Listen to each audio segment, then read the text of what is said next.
Hi there.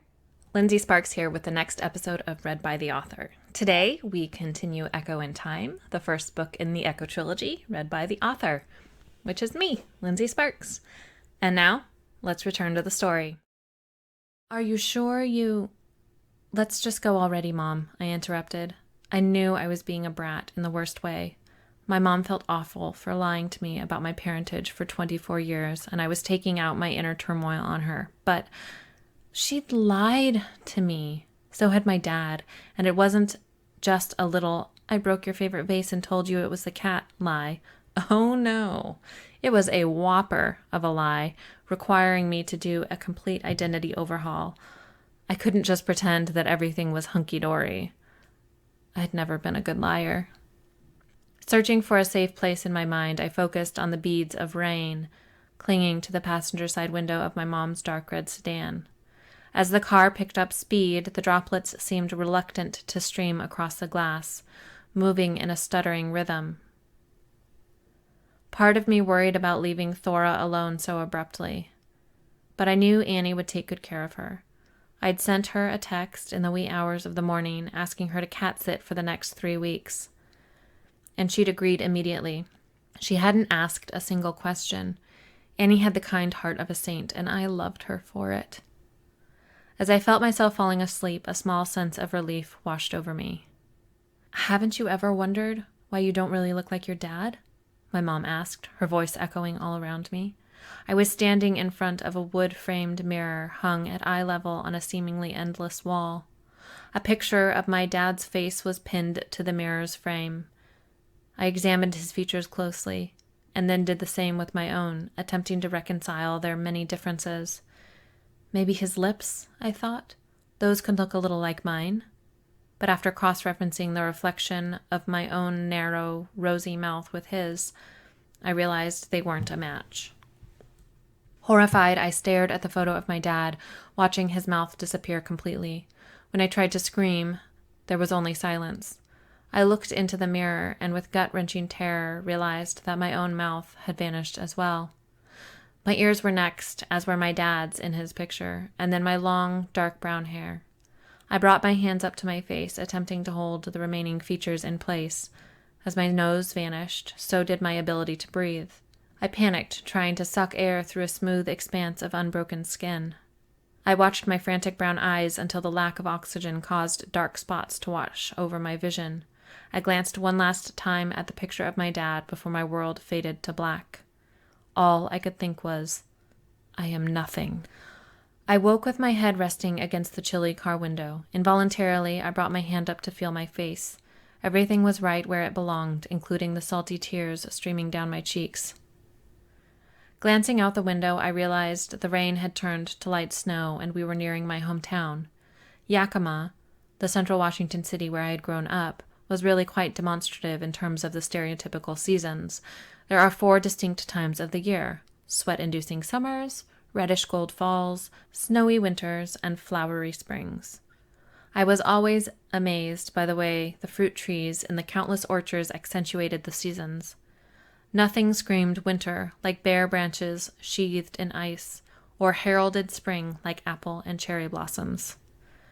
As the familiar, mostly barren landscape of the high desert glided past, I wondered if coming home and seeing my dad was going to make the realignment of my identity any easier. Or would it become infinitely more difficult? Silently, each unique, beautiful snowflake found a home on the deck around me. In the back of my mind, I felt envious of the moonlit flakes. Each was well-defined and individual. I, on the other hand, was vague and undefined. They didn't have to worry about where they might fit in, let alone where they came from. They would just land. Where am I supposed to land? I'd been home for 2 weeks, and so far the frigid Yakima winter had proven to be the only thing that could bring me peace. The falling snow offered a distraction from my morose thoughts, and because it rarely snowed in Seattle, sitting outside in below-freezing weather didn't belie my sanity too much. It was snowing, after all.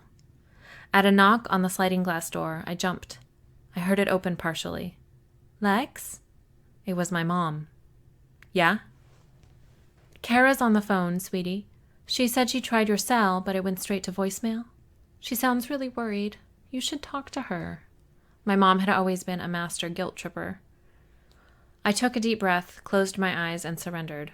Fine. I could only avoid talking to people for so long, and if I was being honest with myself, even I was getting sick of the moping, sullen woman I had become. I needed to rejoin the world, bask in the sunshine, seize the day, and, all that bullshit. As I entered the house, my mom handed me the phone with a sympathetic smile. I wandered upstairs to my old bedroom and shut the door, sitting cross-legged on the burgundy duvet. I focused on taking long, deep breaths, then closed my eyes and raised the phone to my ear. Hey, Kara, I said in a reluctant, slightly hoarse voice. Not speaking for days tended to do that to a voice. Oh my God, Lex, it's so good to hear your voice, she said enthusiastically. So are you going to let me know what the hell is going on? Why'd you just take off? I mean, weren't you planning on staying in the Yak with your fam for only a few days during Christmas? How much family time can you really stand? Aren't things still bad with your sister? I really didn't want to lie to Kara, at least not outright. After searching for the courage to respond to her barrage of questions, I spoke carefully. Yeah, I was planning on only being here for a few days. True. But when my mom was about to leave, I suddenly felt like I needed more time with her. Also true. So, on a whim, I just sort of decided to ride back to Yakima with her and stay until after Christmas. True-ish. Success! But I couldn't ignore the sick feeling churning in my stomach. So you're not dying or anything, she joked. Nope, not that I'm aware of. I guess I've just been really distracted here. It's been a long time since I've been home. The partial truth was coming more easily. Don't worry, darling. I'll see you when you get back, Kara said, and I smiled sorrowfully at her usual term of endearment. Definitely, I replied. Love you, Lex. Don't be a phone stranger. I mean, you can only expect me to survive for so long with Lex deprivation. Surprising myself, I laughed. Got it. Love you too. After goodbyes were said and the call was disconnected, I stood and stretched. Still clad in my winter deckwear, I was extremely overheated and a little sweaty. I tore off my mittens, unzipped and removed my navy blue down jacket, and slid my feet out of my waterproof, fur-lined boots. I traded my jeans for some purple and blue plaid pajama bottoms before curling up on a bed that had always been mine, in a room that had always been mine, with the odd sense that neither belonged to me anymore. That, Lex, no longer existed. Unsure of how I'd fallen asleep so early in the evening, I awoke. Night had fallen completely, darkening the room. My first thought was of being cold, so I quickly maneuvered myself under the covers. My second thought was one of relief. For the first time in 2 weeks, I had slept without having the nightmare. My third thought was about the strangely vivid dream I had just awoken from. It had taken place in my parents' house, and it could easily have been real, except that the dream switched back and forth between 2 time periods. The more I thought about it, the clearer the memory of it became. Standing in the doorway between the kitchen and dining room, I saw my mom sitting at her brand-new oak dining room table, her hands clasped together on the surface. My dad was sitting across from her. Shaking her head, she said, "I just think it's too late. We've gone such a long time with this secret. It seems easier to keep it." But Alice, don't you see? The girls have a right to know who they are, where they come from. My dad reached across the table and covered her hands with his. It's just not fair to keep hiding it from them. It's nothing to be ashamed of. Suddenly the scene shifted. I was still in the dining room, but the table was our old, battered one. My mom and dad, who seemed to have lost a couple decades, still sat in relatively the same places. "I just don't know, Joe," my mom said, shaking her head. "I think we should wait until they're old enough to understand why we had to do it." My dad sighed. I wish we wouldn't ever need to have this conversation with our little girls. Okay, I guess a couple more years couldn't hurt. But we will tell them eventually, Alice. Closing her eyes, my mom nodded. In the blink of an eye, the scene shifted back to my mom and dad sitting at the new table, his hands covering hers. All right, Joe. This weekend, I guess I'll visit Lex and tell her. If she doesn't take it well, I'll just bring her back with me. But if it's too hard for her, then we're not telling Jenny. She's just not as strong. When my mom glanced up at my dad, her eyes were as fierce as those of a lioness. My dad scooted his chair back, stood, and walked around the table to her. As I followed him with my eyes, I noticed a flicker of movement just beyond the wide-arched doorway leading into the living room. Lying in bed, I couldn't shake the feeling that I'd really been present during my parents' conversations. A sense that a dream was more real than, just a dream was something I had experienced before, but it only happened when I'd awakened from a dream that was really a memory. Once, when I was a freshman in high school, I forgot my locker combination. It happened near the beginning of the school year, but I'd already stashed a couple of books inside. After sharing a friend's locker for more than half the year, I had a sudden need to get into mine. The library was going to send a bill home for the books I'd lost in my locker, and I really didn't want to pay the fee to reset the combo. The day before the library fine was due, I went home, resolved to pay the reset fee the following morning. That night, I had a vivid dream. In it, I was sitting on my bed after the first day of school, going through my backpack. In my hand was the card displaying the elusive combination to my locker. When I woke from that dream, I hastily jotted down the locker combination, absolutely positive of its accuracy. Later that morning, I opened my locker for the first time in months, saving myself a hearty sum of money. That dream had felt the same as the one I'd just had. Absolutely real. But so had the dream of Dr. Ramirez getting hit by a car, and that never actually happened. I couldn't possibly have remembered the conversation between my parents in my dream because I hadn't been there.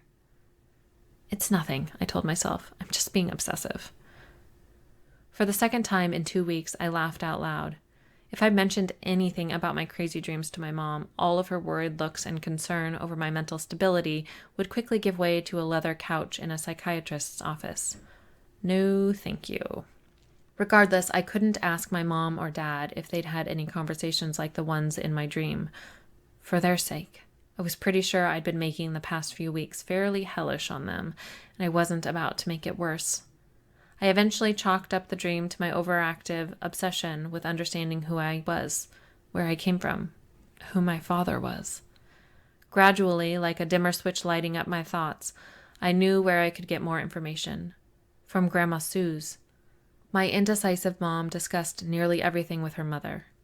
Tomorrow, I told myself, I'll drive over to Grandma Sue's house and hopefully get some much-needed answers. 4. Answers and questions.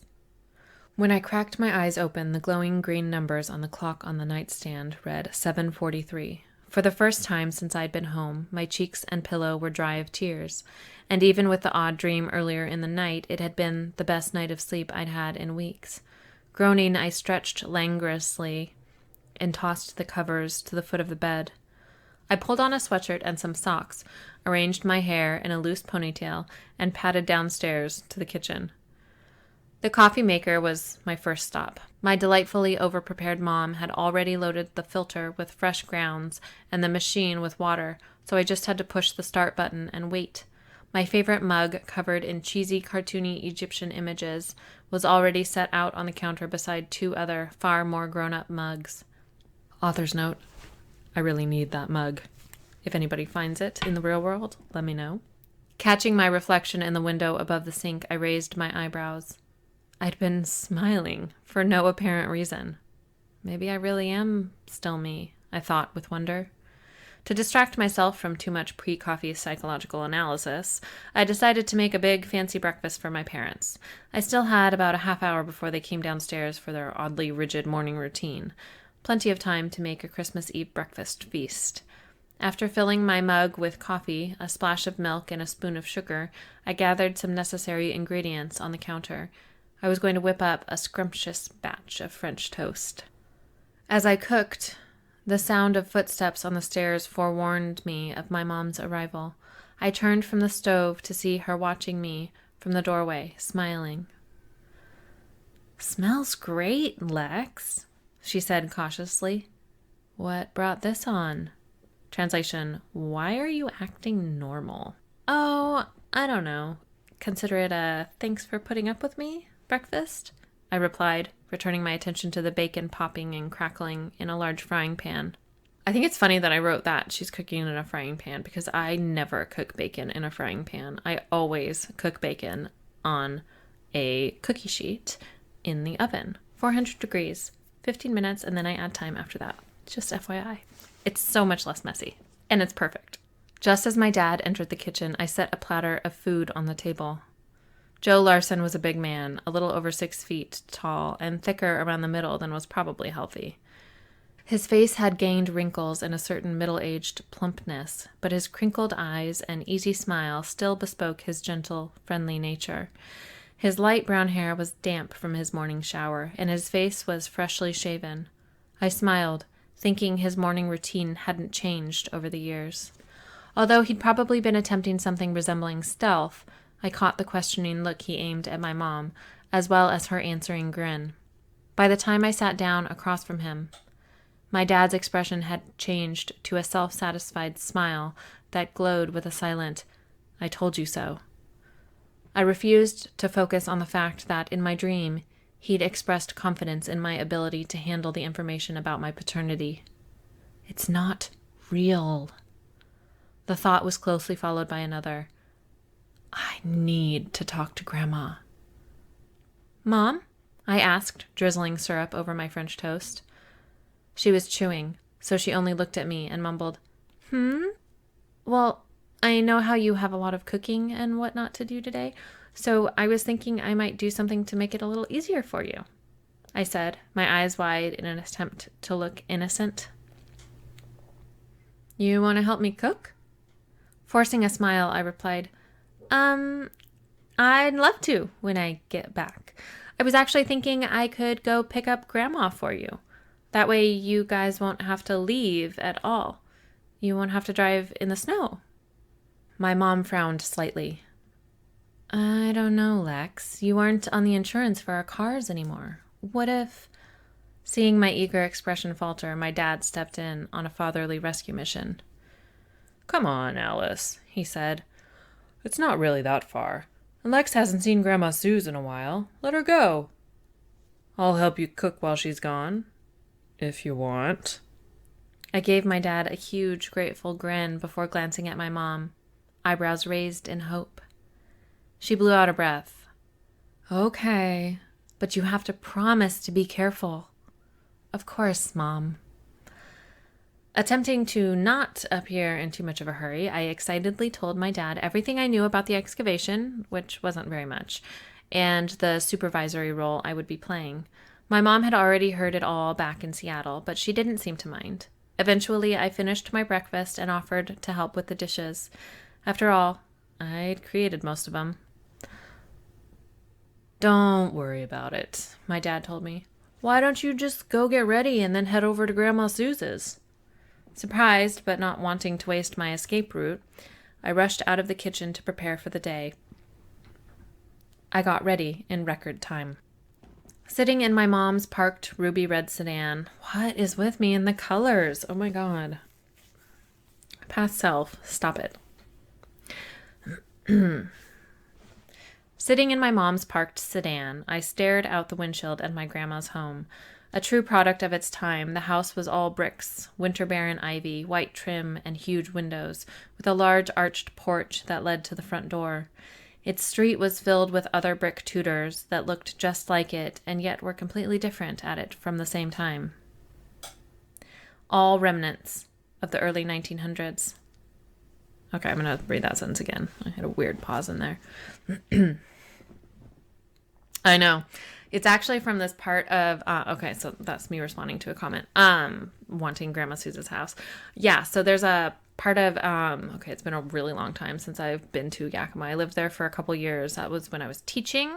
And then there, I want to say it was around, there's like a central area. Apparently I've like blocked that part of my life out of my brain. Um, but there was like a more central area of the town that had all the older houses, like 100-year oldish. And I think it was around like maybe near the Eisenhower High School, or maybe not. I'm probably totally screwing that up. Anyway, but there's like a really, really beautiful, like all of these beautiful houses kind of in a central area, and there's like this big park and stuff. Yeah, so maybe I should have prepared before I started talking about it. But yeah, there is really an area like that in Yakima, and it's super pretty houses, like the old area. Where did I pause?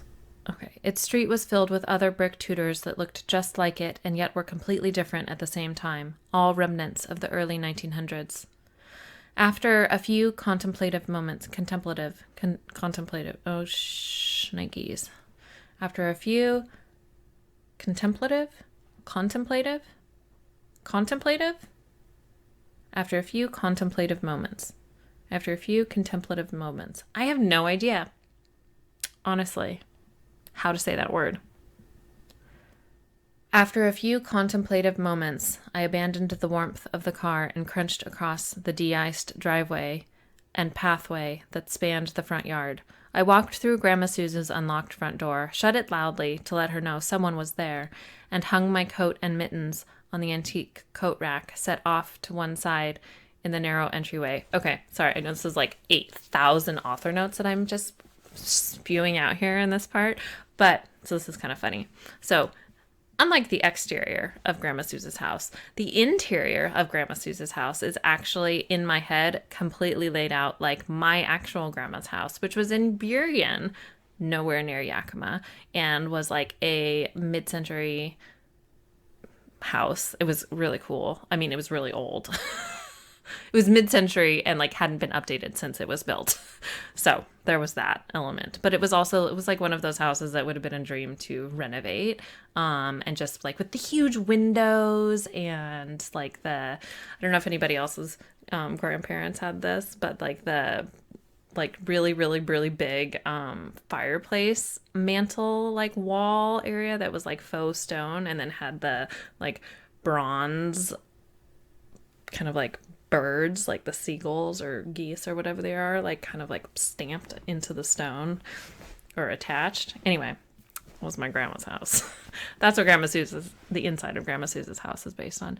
Usually people's houses in my books are based on a real house that I've been to. At least the inside. The outside I usually make up from what is actually applicable to the area. But the inside, I tend to have a picture in my mind based on real life. The house wasn't small. It held enough bedrooms that each of Grandma Susan's 3 children had grown up with their own room, but it had been built before the bigger is always better ideal truly took over. Throughout the house, the floor was a dark hardwood, and the rooms were smaller, the hallways narrower, and the doors just a little bit shorter than those in a modern home. Making my way down the hallway toward the family room, I could hear the quiet chatter of the TV. "Hi, Grandma," I chirped, poking my head around the doorway into the cozy room. Susan Ivanov, otherwise known as Grandma Suze, was lounging in her favorite blue suede armchair with a fuzzy yellow blanket draped over her legs. Her hair was perfectly arranged into a gray halo. Oh, she's so cute. Her hair was perfectly arranged in a gray halo, and her sparkly red and green sweater screamed, "Christmas!" "Lex?" she asked, evidently surprised that I wasn't my mom, who she'd expected to pick her up. Before she could stand, I rushed over to hug her. Tiny bells jingled on her sleeves as she wrapped arms that were more frail than I remembered around me. "Well, this is a surprise. What are you doing here, honey? Not that I mind." Her bright hazel eyes stayed locked on me as I flopped into an oversized brown leather chair a few feet from hers. It had been my late grandpa's chair and was by far my favorite place to lounge in the entire house. "I convinced Mom to let me pick you up. She had so much stuff to do, and I haven't seen you in, I don't know, a year? So I thought, I shrugged. Grandma Suze watched me as I spoke, her eyes keen. Oh, and how are you, honey? Your mom said she told you about your dad. Said you've been having a tough time? Sweetheart, is there anything I can do? She asked, radiating grandmotherly warmth. I hesitated, a little surprised at her directness. I don't know, Grandma. I guess. I just wish there was a way for me to know who my real father is. Honey, Joe Larson will always be your real father. Whether or not you share his genes, he's still a part of who you are. Nothing will change that, she said, her eyes glittering with moisture. Or tears, perhaps? Old Lindsey, maybe you could have used tears, instead of moisture. I clenched my jaw as the crushing weight of a handful of emotions momentarily overwhelmed me. In my heart, I knew Grandma Suze was right. My dad really was my dad. He'd always been there to pick me up when I fell, and he'd fostered my love of both history and reading. He'd helped shape me into the person I had become. In every way that mattered, he was my dad, but I didn't feel the same assuredness in my own identity. I didn't feel like I was still his little girl, still me. Part of me was lost, and I didn't know where or how to find it again. I sighed. You know what I mean. I'm not trying to replace Dad. I just want to know who my biological father is because, what if some freaky disease runs in his family and I don't know to watch out for it? I'd voiced a reason, but not the reason for my curiosity. What I really wanted to know was what kind of a person he was. I wanted to know if I was like him, even the tiniest bit. I wanted to know something. Anything. Well, sweetheart, I don't know who he is. The clinic your parents used was very careful about keeping that information confidential. She suddenly looked frustrated. They said it was to protect the donor. An idea formed in my head. What if the information was confidential, but isn't anymore? I don't suppose you know the name of the clinic, do you? I asked. She paused before answering. Maybe. Will you please tell me, Grandma, please? Nothing has ever been so important to me, I pleaded, desperate. Grandma Suze held my eyes for a moment, wariness adding new creases to her wrinkled face. It was in Seattle, she finally said. But I don't know if it's still there. If I remember right, which really would be amazing. It was called Emerald City Fertility? I let out the breath I'd been holding. Thank you so much, Grandma. Emerald City Fertility, I repeated silently. I quickly made a note in my iPhone. My God, what is it with her and her iPhone? I've never even owned an iPhone, FYI, guys. So I don't know, I was all like, maybe apparently I really wanted one?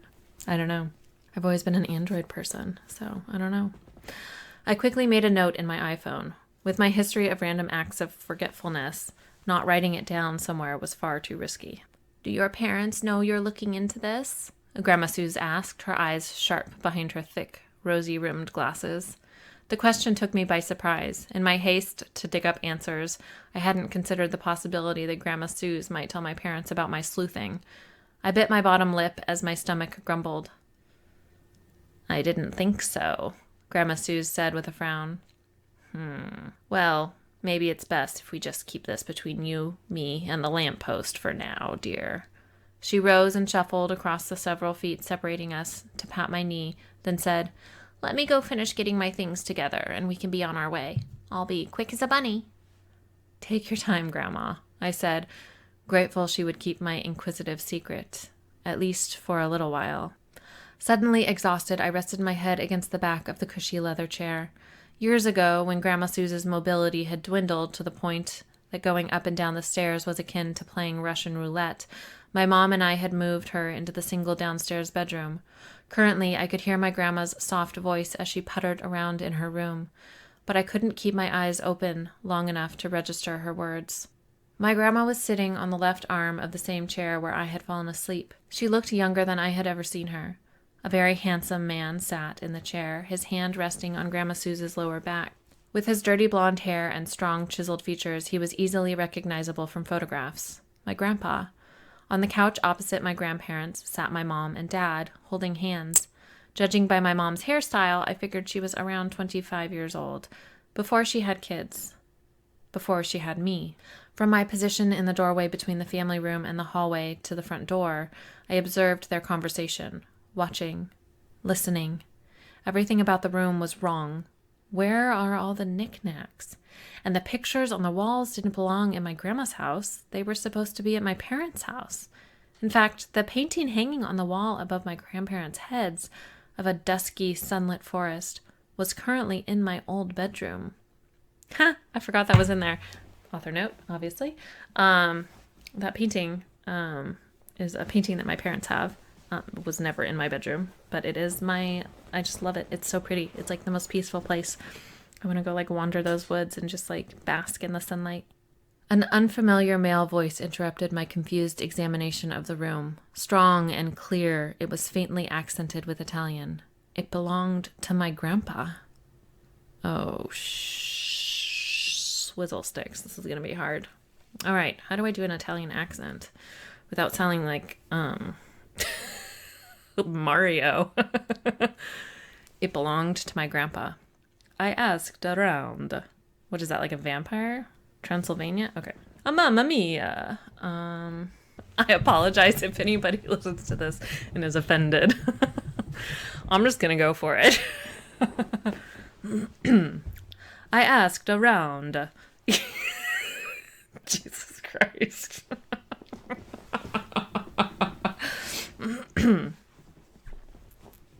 Okay. Think about like, what's that Tuscany movie? You know, with what's her face? Under the Tuscan Sun. Okay, think about Under the Tuscan Sun. Italian voices, Italian accents. Channel them. It's probably going to be exactly what I started with. I asked around, he said. I think I found a good place for you kids to go. The doctor is very reliable. I know another family he helped. At hearing his voice, my confusion tripled. I had never heard anything about him being from Italy, and I never would have guessed based on his appearance. He was so fair. In fact, I was pretty sure my mom had told me his ancestors fought in the American Revolution. Wow, I'm like feeling... Author's note? I'm feeling like Alexa's being a little close-minded here. So, again, I'm really hoping nobody is offended by her close-mindedness. We're ready to try anything, Dad, my mom said, and beside her, my dad nodded. So where is this place? It's called Emerald City Fertility in Seattle. It's run by Dr. James Lee. He's one of the best in his field. Author's note. Now I'm feeling a little bit like... I don't know what that accent is. It's feeling a little Transylvania-y to me, honestly. But, you know. I want to suck your blood. I am not a voice actor. Do you know if they're accepting new patients? My dad asked. My grandpa glanced down sheepishly before meeting my parents' eyes. Well, yes. In fact, I may have already set up an appointment for you. He rushed his next words. I know you were planning on spending the afternoon here, but I thought you'd want to meet the doctor as soon as... Sorry. Well, this is going to be great when I get to the sexy scenes.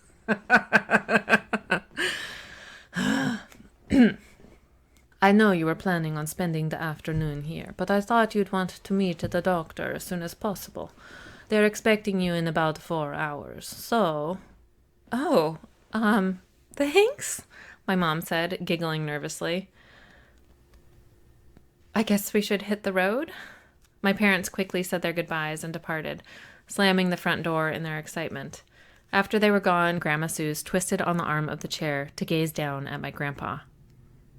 Are you sure this is safe, Alex? She asked, more than a hint of anxiety straining her voice. You know what could happen if he... She trailed off, pressing her lips into a thin line. I've seen all the possibilities, Suze. You won't interfere in this generation. The child will be fine. It will be normal, he assured her. What the hell does any of that mean? This generation. Interfere? He who? Normal? Oh, double shnikies. Under pressure.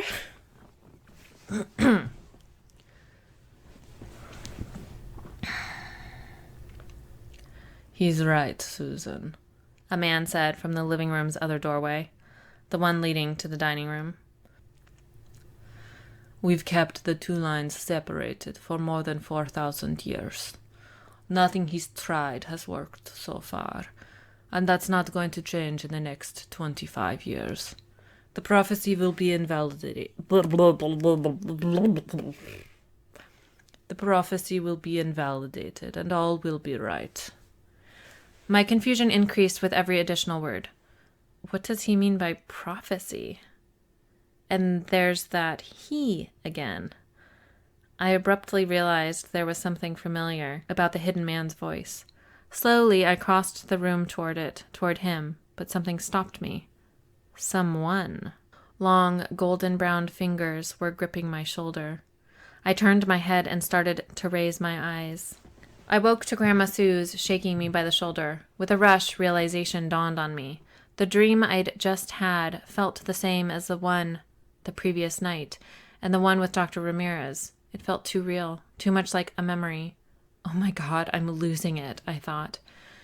I made us a snack before we hit the road, Grandma Sue said, setting a plate of food on the wide chair arm. Eyeing a delicious-looking sandwich piled high with sliced turkey, cheddar, lettuce, and tomatoes, I said, "Aw, Grandma, you didn't have to do that. It's only 15 minutes back to Mom and Dad's, and I would have helped if—" "Nonsense, dear. You look so peaceful. I wanted to let you rest for a while longer," she said as she carried a second plate to her usual chair. "Thanks, Grandma." I took a bite and savored the flavors that only she could coax into something as generic as a turkey and cheese sandwich. I was pretty sure it was the combination of toasted bread and real mayonnaise, but my sandwiches never tasted as good, even when I did my best to mimic her methods. "Yum," I mumbled as I swallowed. "So Mom told me the painting in my room, the one of the forest, used to be here," I lied. "Where was it?" Chewing, Grandma Suze pointed to the exact location where I had seen the painting in my dream, on the wall behind the chair where I was sitting. My blood seemed to transform into liquid nitrogen, giving me chills as it circulated throughout my body. How did I know that? How did I dream that? It was one hell of an odd coincidence. In archaeology, all claims must be substantiated by hard evidence, usually in the form of artifacts, ruins, or historical texts. The methodology was ingrained in my bones. I needed to dig deeper, to find more evidence, so I could know what was going on. Was I losing my mind? I just needed to know. Thinking of another relatively safe piece of information from the dream, the doctor's name, I asked, "So this Dr. Lee, did you ever meet him?" I was surprised that my voice didn't tremble as I spoke. Grandma Suze nodded, watching me while she finished her bite. "Yes, honey. I went with your mom to a few of her appointments. He was a very competent doctor. He was a little young, but—" As she trailed off, her thoughtful smile disappeared and worry temporarily shadowed her face, but she quickly masked her features with a pleasant, placid expression. I took another bite, feigning obliviousness. How did I know the doctor's name? The painting's location could have been a coincidence, but the doctor's name? It just didn't seem possible. What the hell is going on? My heart was pounding so hard that I feared my grandma would be able to hear it. I finished my sandwich, playing at normalcy, though I'd lost my appetite somewhere between maybe I'm losing it and I'm definitely losing it. After minutes passed with only the low sounds of a tennis match intruding on our silence, I picked up Grandma Suze's empty plate. "I'll take care of the dishes, then we can head over to Mom and Dad's," I know Mom would love some help in the kitchen. Sounds good, sweetheart. Grandma Sue smiled, but it didn't reach her eyes. While I rinsed our plates in the kitchen sink, I thought about my grandma's reaction to my knowing Dr. Lee's name. She'd been worried or afraid. Why? Because I'm clearly acting like a crazy person, I told myself. I think the dishes are rinsed, Grandma Sue said from behind me, her voice gentle. Startled, I laughed before turning off the water and gathering my things to leave. I slipped my hands into my mittens as I followed my grandma to the front door, sparing a glance back up the hallway. My mind was filled with questions. Who was the hidden man in my dream? Who grabbed my shoulder? What had my grandparents been talking about after my parents left? And most importantly, why are my dreams becoming so real? A single word kept replaying in my mind. Impossible. Thanks for listening to the Read by the Author podcast. To find out what happens next in the story, stay tuned for the next episode.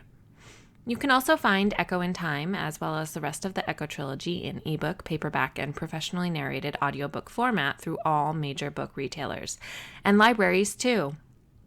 Until next time, happy reading!